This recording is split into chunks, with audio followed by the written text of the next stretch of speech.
Islamic আতঙ্কবাদ Pakistan হত্যাকারী দণ্ড দিও বন্দে পাকিস্তান মুর্দাবাদ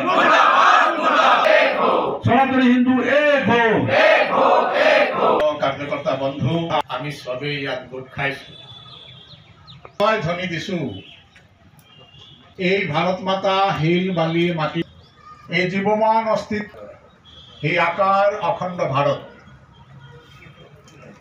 সেইকাৰণে জম্মু আৰু কাশ্মীৰত যি ইসলামিক সন্ত্ৰাসবাদীৰ দ্বাৰা পাকিস্তান আয়োজিত আৰু কাশ্মীৰৰ শ্ৰীপাল চেৰৰ দ্বাৰা পৰ্যটকসকলৰ ওপৰত যি অমানসিক কাপুৰুষালী নিধন যজ্ঞ চলোৱা হ'ল তাৰ প্ৰতিবাদত বিশ্ব হিন্দু পৰিষদৰ আহ্বানত কোকৰাঝাৰ জিলা কেন্দ্ৰত আমি এটা প্ৰতিবাদী সভাত গোট খাইছোঁ। বন্ধুসকল, এই যে সময়ে সময়ে ইসলামিক সন্ত্ৰাসবাদৰ যি কলা অধ্যায় স্বাধীনতাৰ পিছত আমি দেখিবলৈ পাইছোঁ।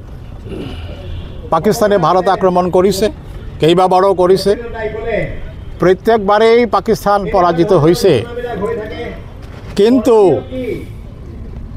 প্ৰতিবাৰতেই পাকিস্তান পৰাজিত হৈছে।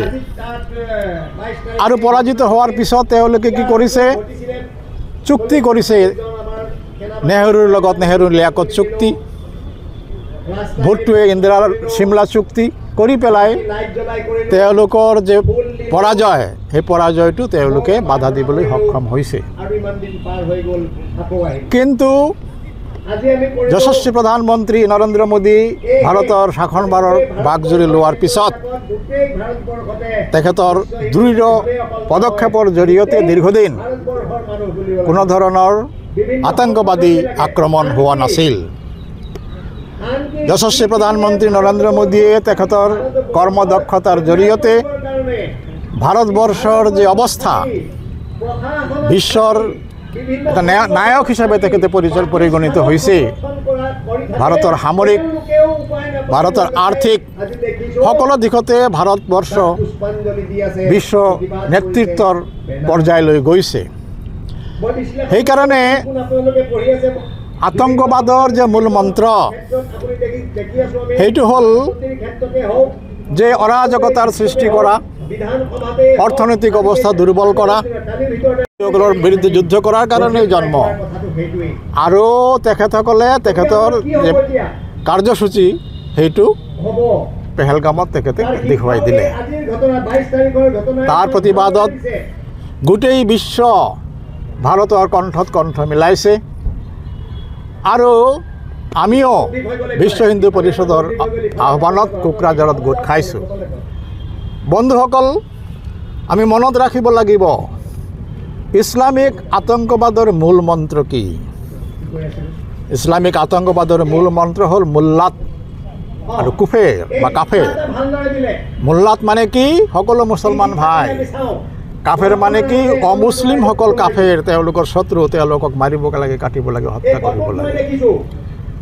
আৰু এটা ইছলামিক সন্ত্ৰাসবাদৰ মূল মন্ত্ৰ কি? সেইটো হ'ল দাৰুল ইছলাম আৰু দাৰুল হাব। দাৰুল ইছলাম মানে কি? য'ত মুছলমানসকল সংখ্যাগৰিষ্ঠ আছে তাত শান্তি থাকিব, আৰু য'ত মুছলমানসকল সংখ্যালঘু তাত উপদ্ৰৱ মচাব লাগিব, যাতে এই দাৰুল হাৰ্বক দাৰুল ইছলামৈ পৰিগণিত কৰা যায়। আৰু তাৰ সেই প্ৰচেষ্টাৰে অংগ হিচাপে কাশ্মীৰত এনেকুৱা সন্ত্ৰাসবাদী আক্ৰমণ ঘটোৱা হৈছে। জম্মু কাশ্মীৰৰ ৩৭০ ধাৰা প্ৰত্যাহাৰ হৈছে। মোদী ডাঙৰীয়াৰ নেতৃত্বত জম্মু কাশ্মীৰত শান্তি শৃংখলা ঘূৰি আহিছিল। উগ্ৰপন্থী ইছলামিক সন্ত্ৰাসবাদৰ বিৰুদ্ধে দৃঢ় পদক্ষেপ লোৱা হৈছিল আৰু কাশ্মীৰত শান্তি আহিছিল। কিন্তু সুপ্ৰিম কোৰ্টে এটা ৰায় দিলে যে অতি সত্বৰ জম্মু কাশ্মীৰত নিৰ্বাচন পাতিব লাগে, আৰু সেই ৰায়ৰ পৰিপ্ৰেক্ষিতত জম্মু কাশ্মীৰত নিৰ্বাচন হ'ল আৰু এটা চৰকাৰৰ তাত গঠিত হ'ল। আৰু সেই জম্মু কাশ্মীৰৰ ল এণ্ড অৰ্ডাৰৰ যিটো দায়িত্ব সেইটো ৰাজ্যিক চৰকাৰৰ, ৰাজ্য চৰকাৰৰ। আমি ভাবিবলৈ আচৰিত হওঁ, জম্মু কাশ্মীৰ এটা টুৰিষ্ট স্পট, তাত পৃথিৱীৰ বিভিন্ন ঠাইৰ পৰা পৰ্যটকসকল যায়। এই টুৰিষ্ট স্পটত টুৰিষ্টসকলৰ নিৰাপত্তাৰ কাৰণে এটা কনষ্টেবলো নাই। এই টুৰিষ্টসকলৰ টকা দি এইবিলাক চব নিয়ন্ত্ৰণ হৈ থাকে আৰু এই টুৰিষ্টসকলক হত্যাৰ যজ্ঞহে আৰম্ভ কৰিছে। সেইকাৰণে গোটেই বিশ্বৰ সমৰ্থনত প্ৰধানমন্ত্ৰী নৰেন্দ্ৰ মোদীয়ে যি কাম হাতত লৈছে, সেই কামত গোটেই ভাৰতবৰ্ষই পূৰ্ণ সহযোগ আগবঢ়াব লাগে। আৰু আমি নিশ্চিত যে এই যে সংগ্ৰাম, এই যে যুদ্ধ, ইছলামিক সন্ত্ৰাসবাদৰ বিৰুদ্ধে যুদ্ধ, পাকিস্তানৰ বিৰুদ্ধে যুদ্ধ নৰেন্দ্ৰ মোদী ডাঙৰীয়াই ঘোষণা কৰিছে, সেইটোৰ এটা সফল পৰিণাম আমি অৱশ্যেই পাম। আৰু আগৰ দৰে আমাৰ যে কাম আধাতে শেষ হৈ গৈছিল সেইটো আৰু নহয়, এনেকুৱা এটা আশা ব্যক্ত কৰি মই মোৰ দুআষাৰ সামৰিলোঁ।